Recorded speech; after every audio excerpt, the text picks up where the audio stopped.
The X Zone Radio Show with Rob McConnell is largely an opinion talk show.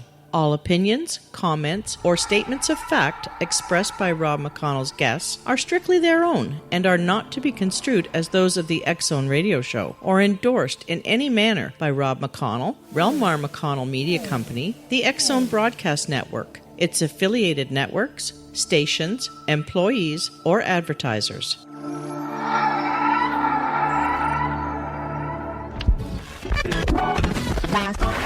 All Hit Radio.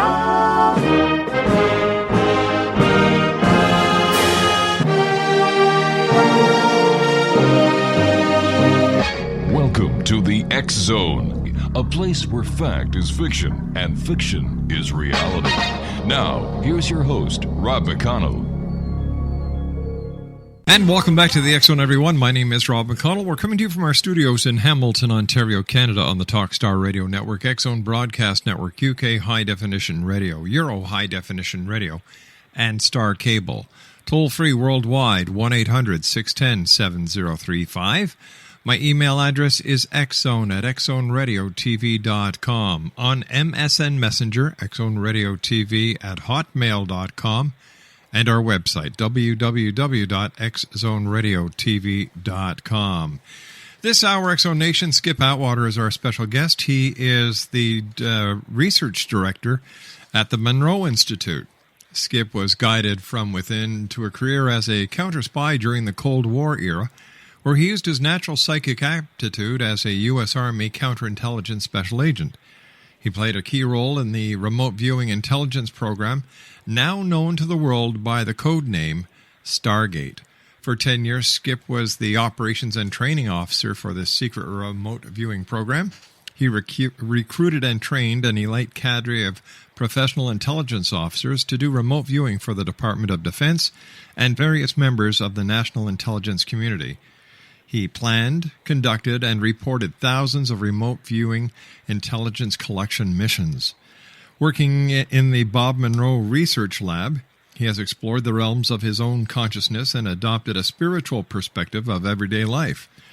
In his role as research director, he published technical research on methods for expanding consciousness, authored the inspirational book Captain of My Ship, Master of My Soul, which is now available as an ebook, and assisted hundreds of individuals in experiencing and exploring expanded states of consciousness. Joining me now from the Monroe Institute is Skip Atwater. Skip, welcome to the X Zone.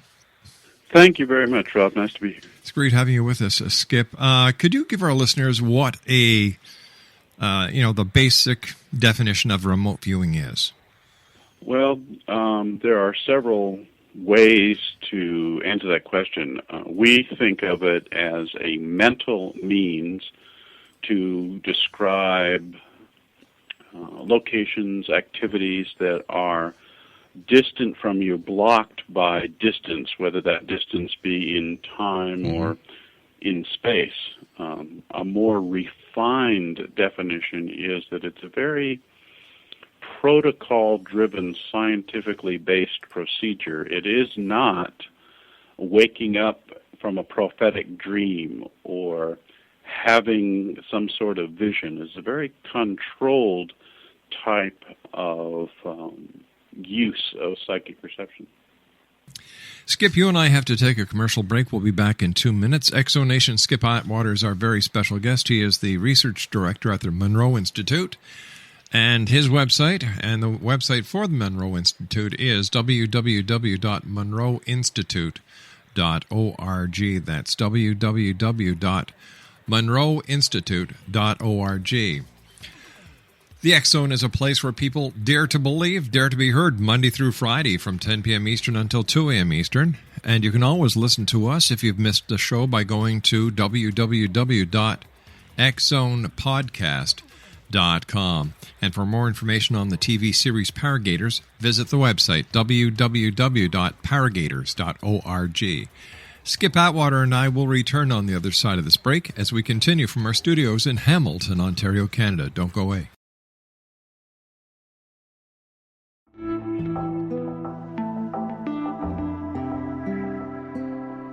Take a step back in time and discover old Florida cuisine at Marsh Landing Restaurant in Fellsmere. Enjoy delicacies such as frog legs, gator tail, catfish, and swamp cabbage, or enjoy the more traditional cuisine like hand-cut Angus steaks, ribs, and seafood. Join us for breakfast with a southern flair featuring sweet potato pancakes, biscuits, and gravy, and much more. Planning a party? Marsh Landing's private dining room can accommodate groups from 8 to 80 people. While you're visiting, enjoy the historic pictures, artifacts, and stories that line the walls. Marsh Landing is truly a unique experience. Marsh Landing Restaurant, 44 North Broadway in historic Fellsmere, or visit marshlandingrestaurant.com. Marsh Landing, Old Florida cuisine at its best.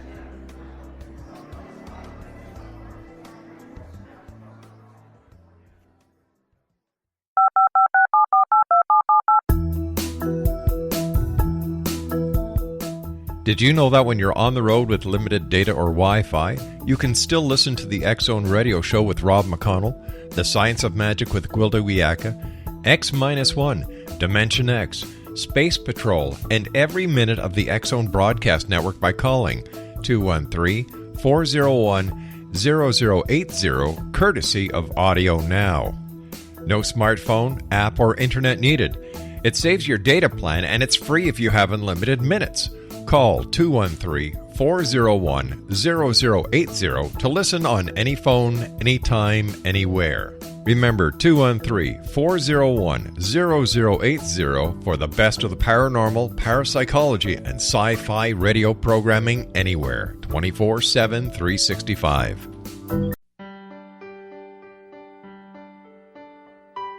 We all desire health, happiness, and fulfillment, but often get in our own way. Repeated patterns that leave us out of control can keep us feeling powerless, frustrated, and unable to move forward in spite of our best efforts. Unconscious patterning disconnects us from our gifts, often destroying the very thing we seek. But there is an answer. We can take charge of our destiny and heal the trauma of our history. Shamanism is an effective ancient modality that can reconnect us with our true selves, empower the creation of our dreams, and return us to health and balance. Cody Alexander is a certified shamanic practitioner and teacher with 11 years' experience. Email healingpathways33@gmail.com or visit codyalexander.net to schedule a long-distance shamanic session today.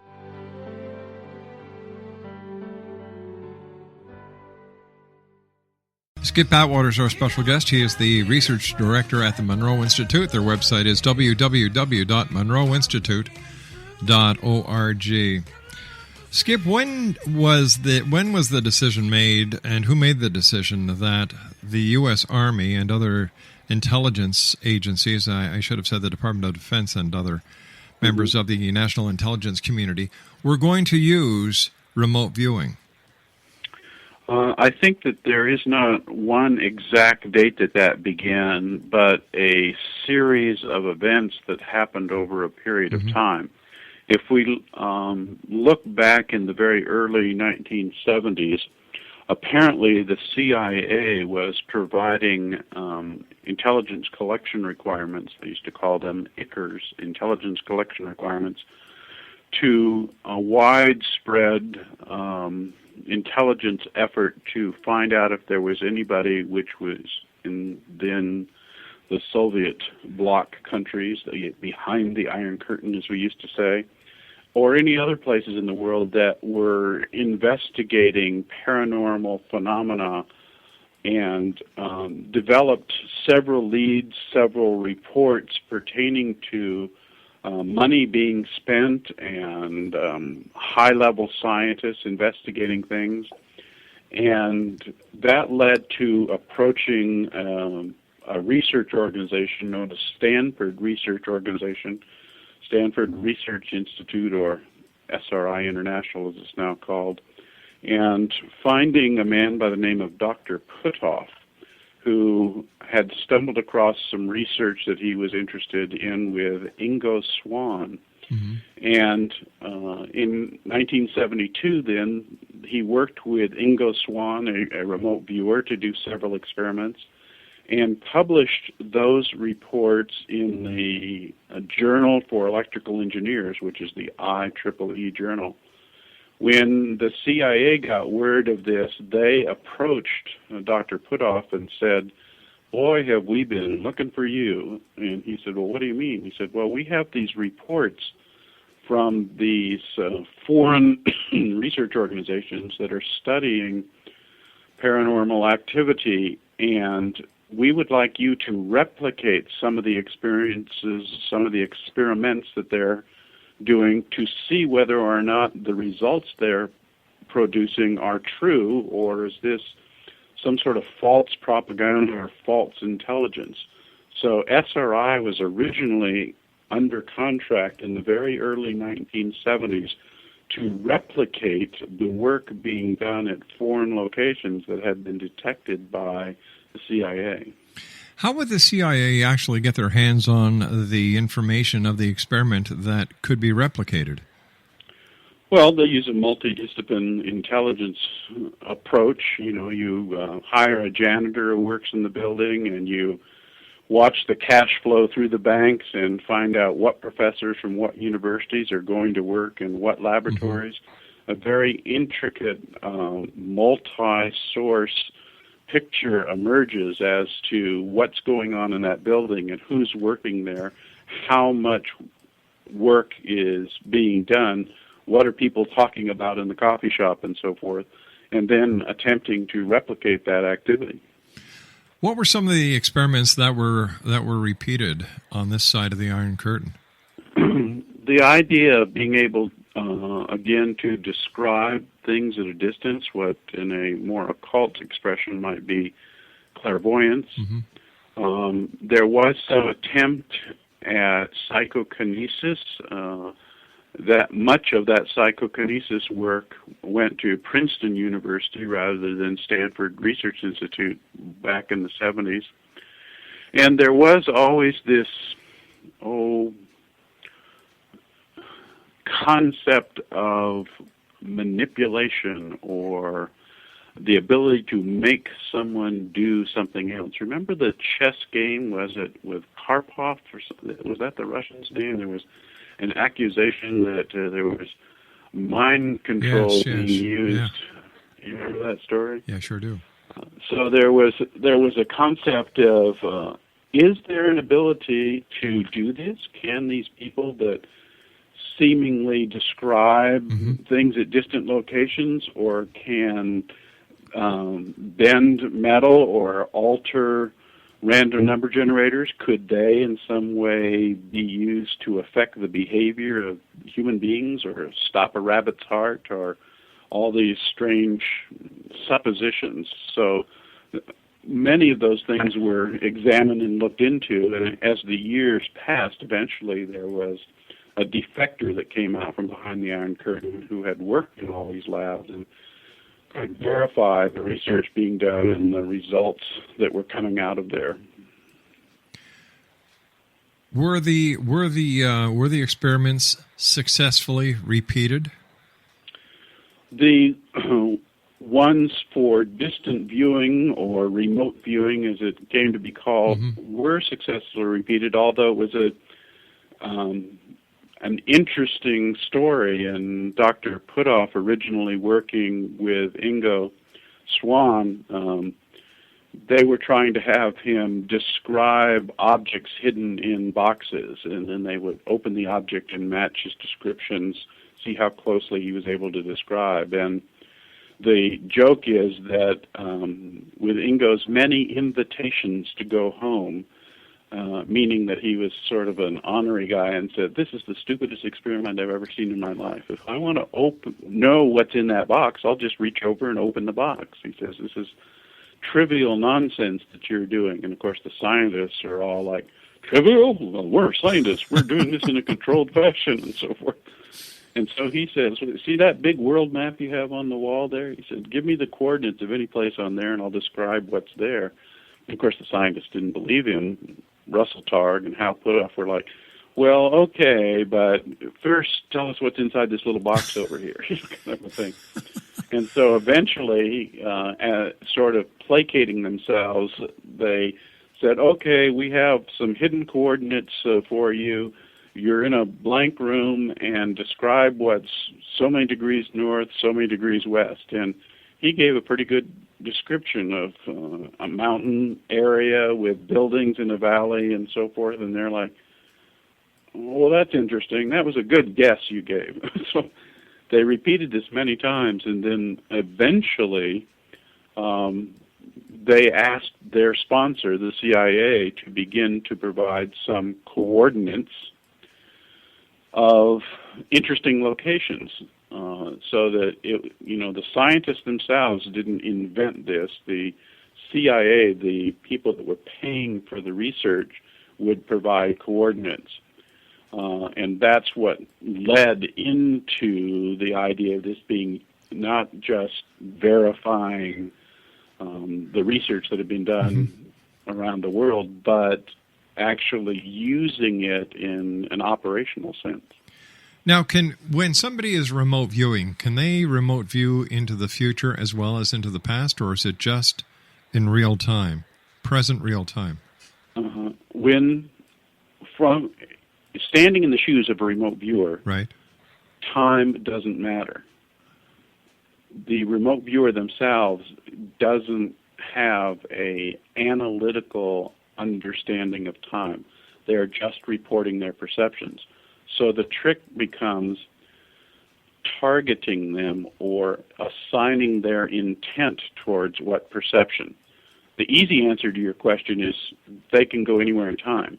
But I needed to say, when you're in the shoes of the remote viewer, you can't answer the same way. It's the fact that time, as we think of it as past and future, just doesn't matter. What are the mechanics of remote viewing? It seems to be a ability to focus one's intention in we don't want to say a specialized altered state of consciousness, because that's getting too spooky, but it has to do with an ability to relax, focus one's intention, and the ability to describe the perceptions you're having without attaching meaning, or what we call in the business analytical overlay. If in your head you're asking questions, gee, I wonder what that is. Oh, what would that be? That's not going to produce successful remote viewing results. You have to report out what you're perceiving unattached to the meaning of what those things are. That's the job of an analyst, to put things together. How many remote viewing missions did you take place in during your time with the intelligence agencies?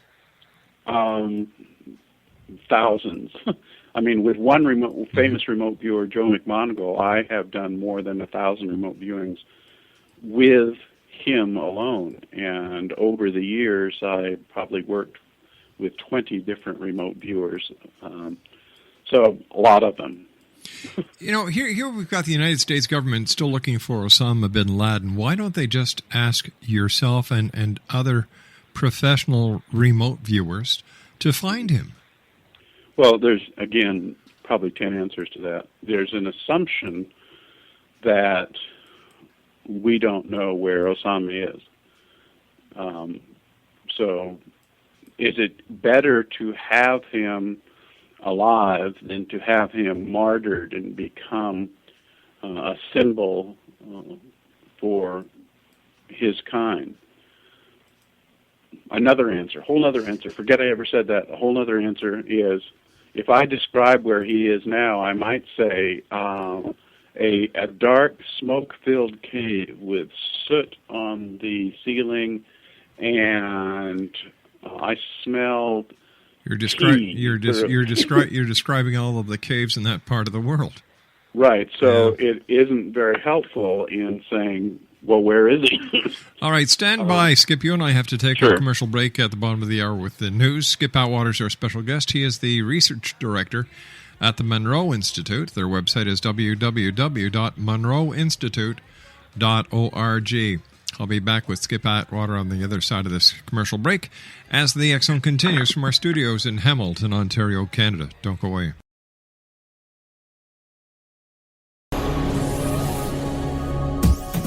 This is the X-Zone Broadcast Network, broadcasting worldwide on broadcast affiliates and satellite program providers, including CNN Broadcast Network, Sirius Satellite Network, Star Media, Good News Radio Network, Angel Broadcast Network, Wiki Broadcast Network, and WPBN TV. For more information on the X-Zone Broadcast Network, visit us at www.xzbn.net.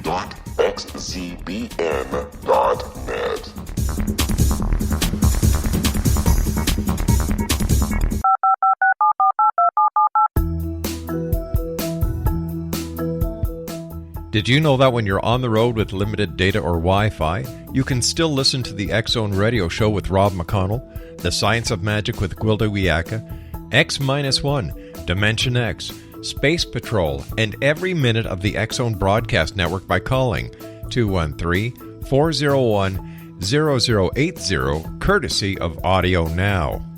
No smartphone, app, or internet needed. It saves your data plan, and it's free if you have unlimited minutes. Call 213-401-0080 to listen on any phone, anytime, anywhere. Remember, 213-401-0080 for the best of the paranormal, parapsychology, and sci-fi radio programming anywhere, 24/7, 365.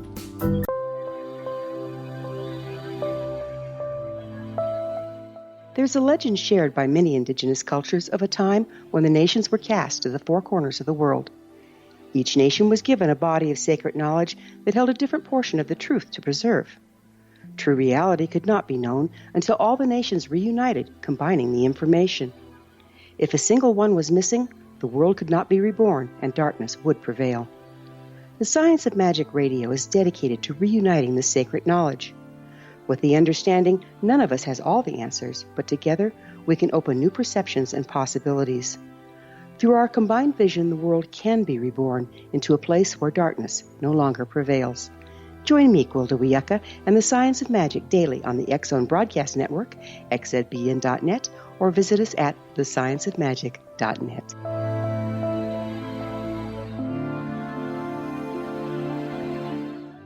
Exonation, Skip Atwater is our special guest. We're talking about remote viewing. And Skip is the research director at the Monroe Institute. Their website is www.monroeinstitute.org. And Skip was a special agent with the U.S. Army counterintelligence agents. And he was, he played a key role in the remote viewing intelligence program, now known to the world by the code name Stargate.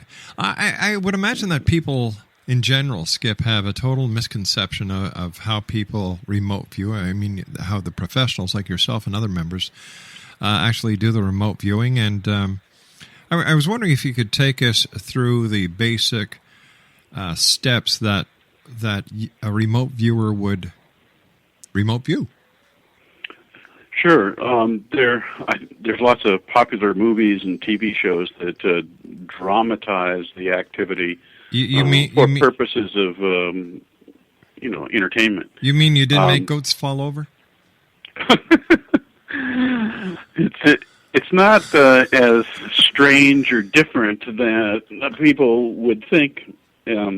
First of all, there are probably a half a dozen techniques that people use in terms of the way in which they describe the information, meaning the way they write it down on a piece of paper, a certain series of questions that they always attempt to answer. But in general terms, there is a period of time when you sit or lay down in a very quiet place, and you might have someone that works with you that asks you questions during the process, or you might work alone with a piece of paper or some sort of a designator of what you are to describe. Remember that in remote viewing, I said it was a scientific protocol-driven process. So you don't come up in your sit down today and say, oh, I'm going to remote view who's at McDonald's for breakfast. The problem with that is that it fills your mind up, you personally, your mind up with every time you've ever been to McDonald's and every person that you've ever seen in there. So this idea of self-targeting isn't as successful as one might think, and it's also referred to as front-loading.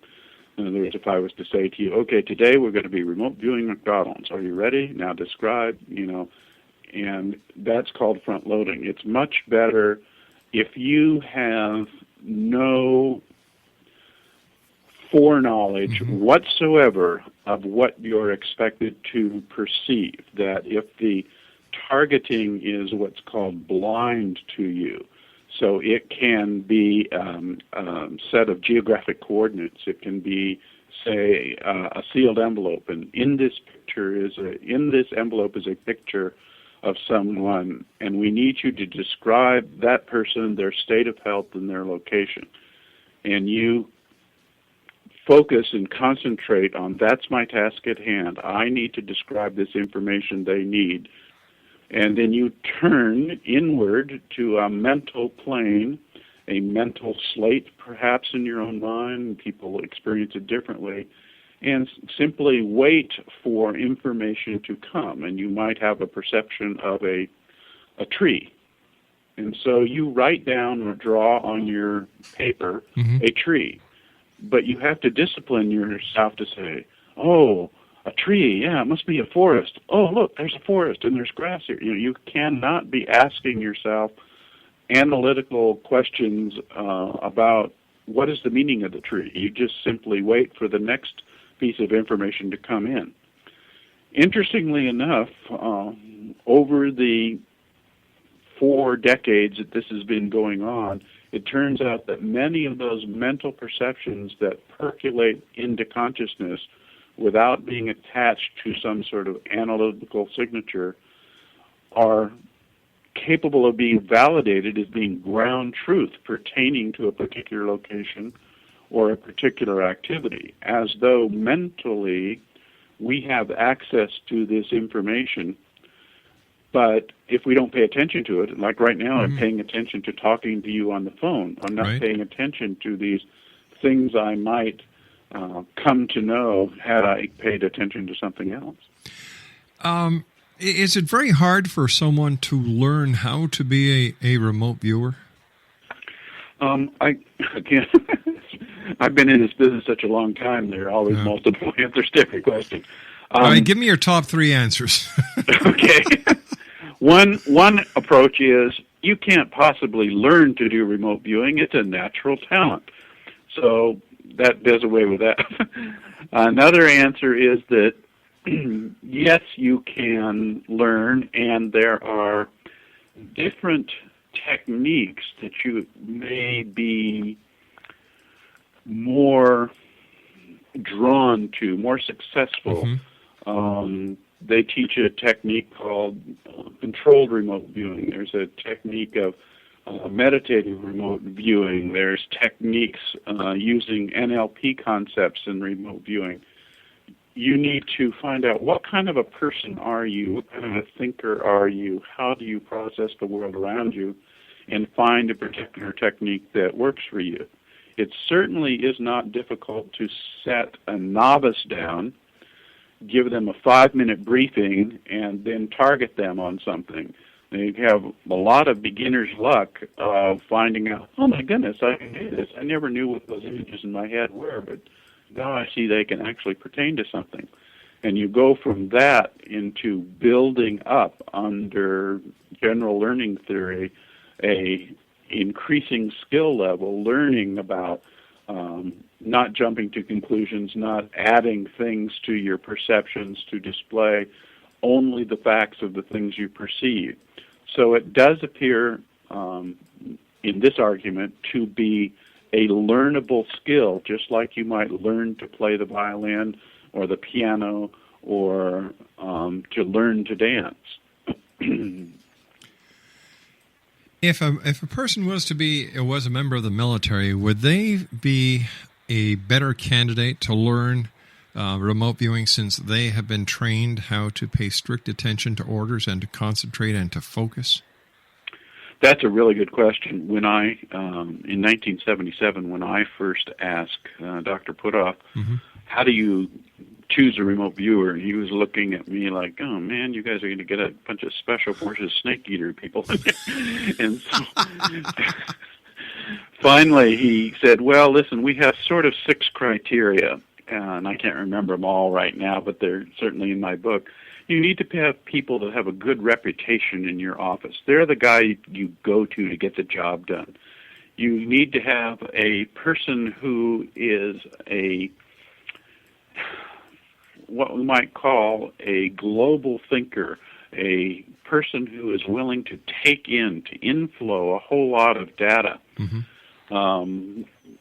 Before, not someone who is quick to snap decisions, but someone who wants to absorb a lot of data, always find out more information before they come to any kind of a conclusion.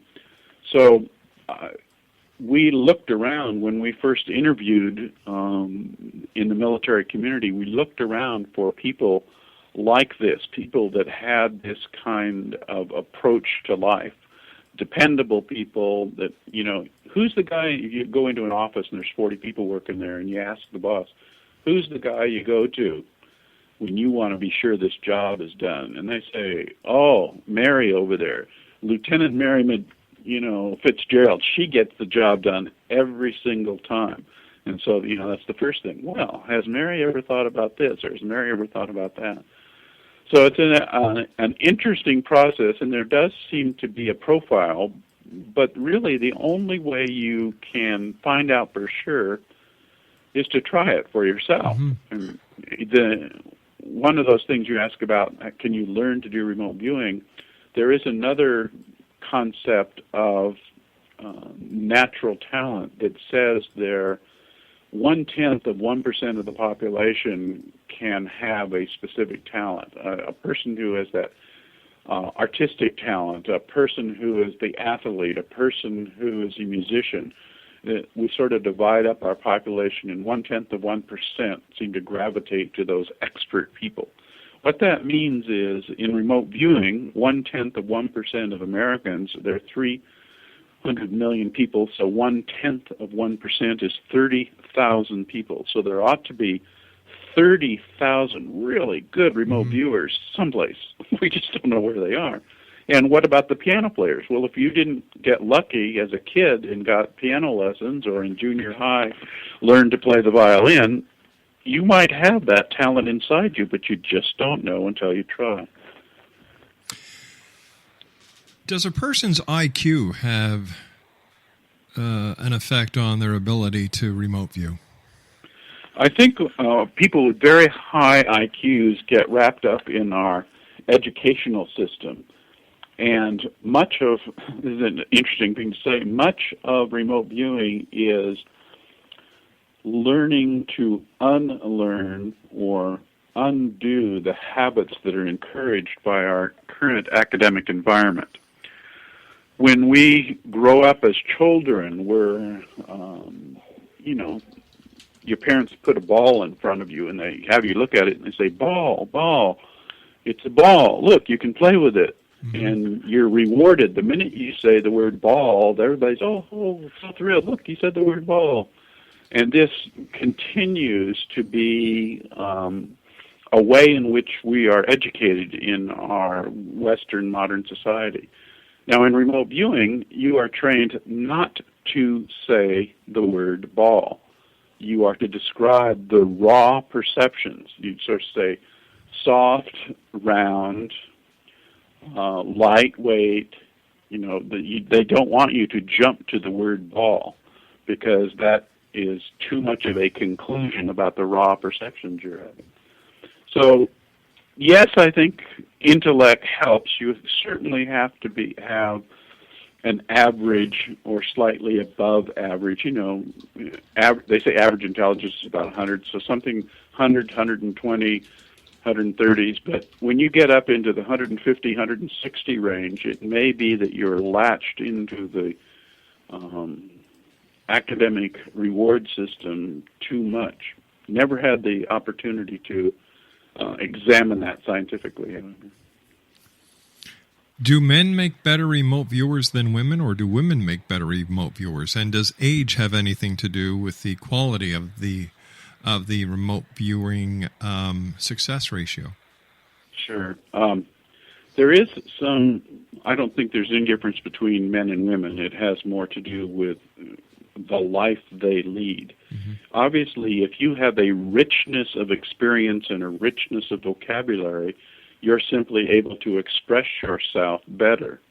So that would mean that if you're 12 years old, you're not going and haven't done a whole lot of life and have a huge vocabulary, you're just not going to be able to describe and experience that's happening in your head. So I don't think there's a difference between men and women. There is a certain maturity of life that would be required, mm-hmm. but I have not ever dealt with anybody that age was not a problem. Obviously, if they had dementia, that wouldn't work. They have trouble dealing with the physical world, sure. let alone the things that are coming into their head. Tell me, Skip, would or could astral projection be used to enhance the abilities of remote viewers? Yeah, that's a very commonly asked question and a very good one, because astral projection has a reputation for being able to see very crisp and clearly, and it's as vivid or more vivid than the eye-seen reality, the EYE-seen reality. There's some interesting concepts there. People who have experienced a great amount of experience in both dimensions, in both remote viewing and in out-of-body or astral projection, say there are differences between the two and limitations and advantages.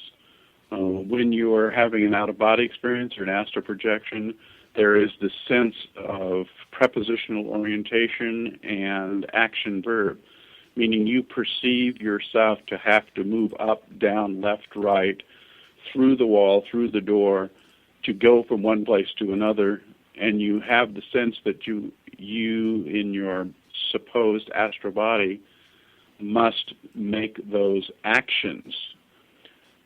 In remote viewing, that's not the case. In remote viewing, it's a pure information transfer. There's no such thing as, if I'm going to describe the outside the building, I have to move outside the building.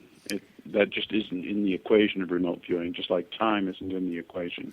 Skip, you and I have to take a commercial break. We'll be right back. Exonation's Skip Atwater is our special guest. He is the research director at the Monroe Institute, www.monroeinstitute.org. We'll be back on the other side of this brief break. Don't go away.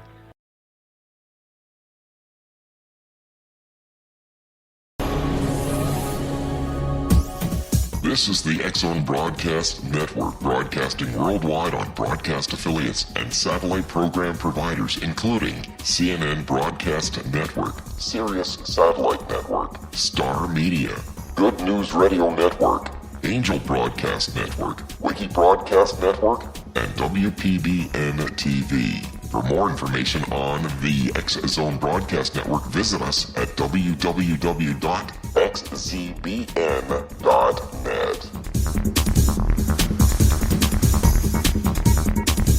19 Sergeant Central. 19 Sergeant, check. Officers on the scene. Hi, I'm Larry Lawson, host of Paranormal Stakeout. With over 36 years in law enforcement, I have learned a few things. The most important is the proper gathering and preservation of evidence is vital to putting the bad guy behind bars. It's no different in the world of paranormal investigation. Whether it's the search for the afterlife, cryptozoology, UFOs, and extraterrestrials, how we gather the evidence, preserve that evidence, and present it to a jury of our peers will make the ultimate difference in proving the existence of worlds and entities that are beyond our imagination.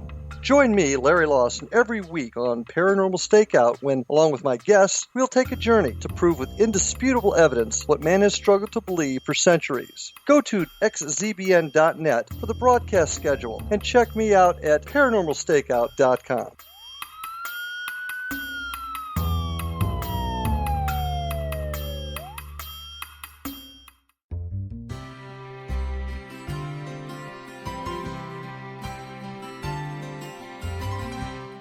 True healing must address 4 levels: physical, emotional, mental, and spiritual, for us to live joyful and productive lives.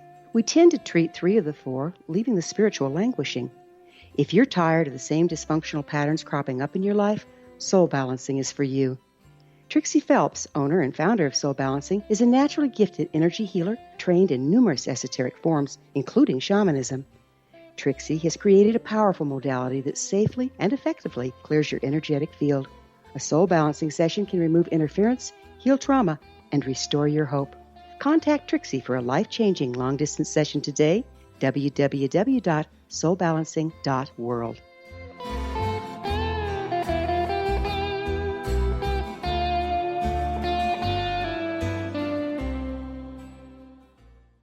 And welcome back, everyone. Skip Atwater is our special guest this hour. He's the Director of Research at the Monroe Institute. If you'd like to get more information about Skip, he can be found at www.monroeinstitute.org/Skip Atwater. That's www.monroeinstitute.org/Skip Atwater. First of all, Skip, I want to thank you ever so much for joining us. It's been a great pleasure talking to you. Where do you see remote viewing in the future, and why did the government and intelligence agencies drop remote viewing? Well, again, that's a very interesting supposition that they drop remote viewing. When I was working with the government, I knew that there was more than one remote viewing program going on simultaneously, and the one known as Stargate that came out of Stanford Research Institute was the one that was declassified in 1995, and then there were some private contractors that went on to do some other things. For example, Dr. Ed May and Joe McConnell have actually traveled to the Soviet Union and met the remote viewing team in Russia, since everybody's all handshakes and friendly, take a Russian to lunchtime. So it was a very interesting change in perspective. But I would not bet a nickel that our intelligence services don't today use remote viewing. What do you think the next step in evolution of remote viewing is going to be?